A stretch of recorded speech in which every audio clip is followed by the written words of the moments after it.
Hello दोस्तों, aspirants journey with एके में आपका स्वागत है। आज हम बात करने वाले हैं भारत के लेबर लॉज में हुए कुछ बहुत बड़े बदलावों के बारे में। तो सबसे पहला सवाल तो यही उठता है कि आखिर ये बदलाव क्यों जरूरी था। मतलब 29 अलग-अलग कानूनों को हटाकर सिर्फ 4 कोड्स क्यों बनाए गए, इसके पीछे की वजह क्या है। तो चलिए इसी को समझने की कोशिश करते हैं।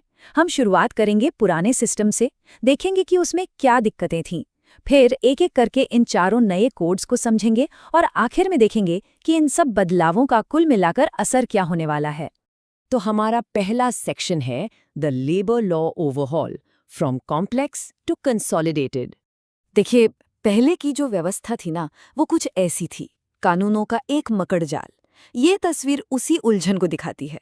मतलब दर्जनों अलग अलग कानून, जिससे कंपनियों के लिए नियमों का पालन करना बहुत मुश्किल और कंफ्यूजिंग हो जाता था। तो इसी समस्या का समाधान निकालने के लिए इन 29 कानूनों को मिलाकर सिर्फ 4 आसान कोड्स बना दिए गए। मकसद था सिंप्लिसिटी और मॉडर्नाइजेशन। चलिए अब बात करते हैं पहले कोड की, द कोड ऑन वेजेस 2019, यानी वेतन से जुड़ा कानून। तो इस कोड में सबसे जरूरी बात क्या है?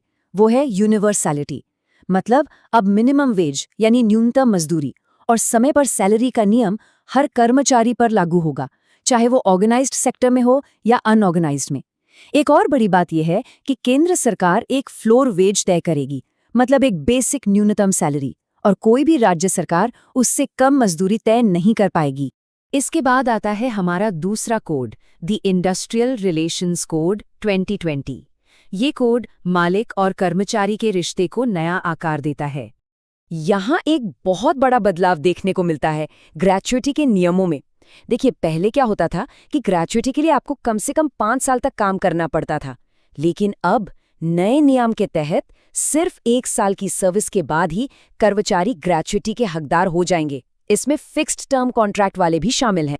एक और बहुत ही अहम बदलाव है छटनी यानी ले ऑफ से जुड़ा।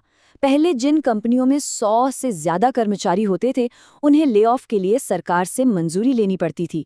अब इस सीमा को बढ़ाकर 300 कर्मचारी कर दिया गया है। जाहिर है, इससे बड़ी कंपनियों को रीस्ट्रक्चर करने में ज्यादा आसानी होगी। अब देखिए, हड़ताल और तालाबंदी को लेकर भी नियम सख्त हुए हैं। किसी भी तरह की स्ट्राइक या तालाबंदी से पहले अब 14 दिन का नोटिस देना अनिवार्य होगा, और ये नोटिस ज्यादा से ज्यादा 60 दिनों तक ही वैलिड रहेगा।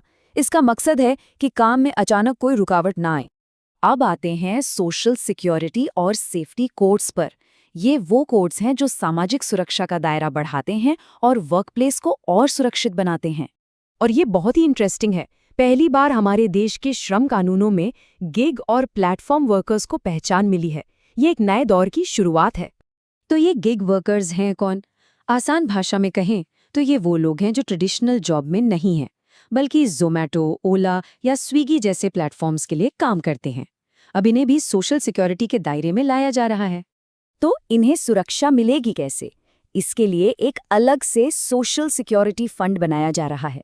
और सबसे बड़ी बात यह है कि इन प्लेटफॉर्म्स, जिन्हें एग्रीगेटर भी कहते हैं, उन्हें अपने सालाना टर्नओवर का 1 से 2% इस फंड में देना होगा। इससे इन वर्कर्स को लाइफ, डिसेबिलिटी और हेल्थ बेनिफिट्स मिलेंगे। अब बात करते हैं occupational safety and health code यानी OSH कोड की। इसमें भी कुछ अहम बदलाव हैं। पहला, अब कंपनियों को अपने कर्मचारियों का साल में 1 बार मुफ्त हेल्थ चेकअप करवाना जरूरी होगा। दूसरा, महिलाओं की सहमति से वो अब रात की शिफ्ट में भी काम कर सकेंगी। और तीसरा, जिन जगहों पर 500 से ज्यादा लोग काम करते हैं, वहां सेफ्टी कमेटी बनाना अनिवार्य होगा। तो इन सभी बदलावों का असर क्या होगा? चलिए देखते हैं कि ये नया सिस्टम कितना सिंप्लीफाइड यानी सरल हुआ है। ये टेबल पूरी कहानी बता देती है। देखिए, पहले जहां 29 अलग अलग कानून थे, अब सिर्फ 4 कोड्स हैं।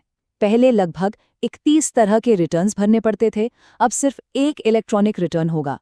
कई सारे रजिस्ट्रेशंस की जगह अब सिर्फ एक रजिस्ट्रेशन। कई लाइसेंस की जगह सिर्फ एक लाइसेंस। मतलब पूरा फोकस 1 रजिस्ट्रेशन, 1 लाइसेंस, 1 रिटर्न पर है। एक और बहुत बड़ा कदम है अपराधों का डीक्रिमिनलाइजेशन।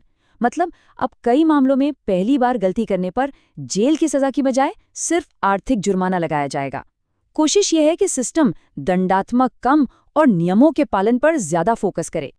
तो ये दशकों में हुए सबसे बड़े लेबर रिफॉर्म्स हैं।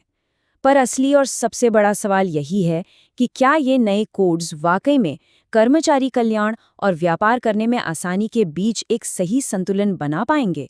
इसका जवाब तो हमें आने वाले समय में ही मिलेगा।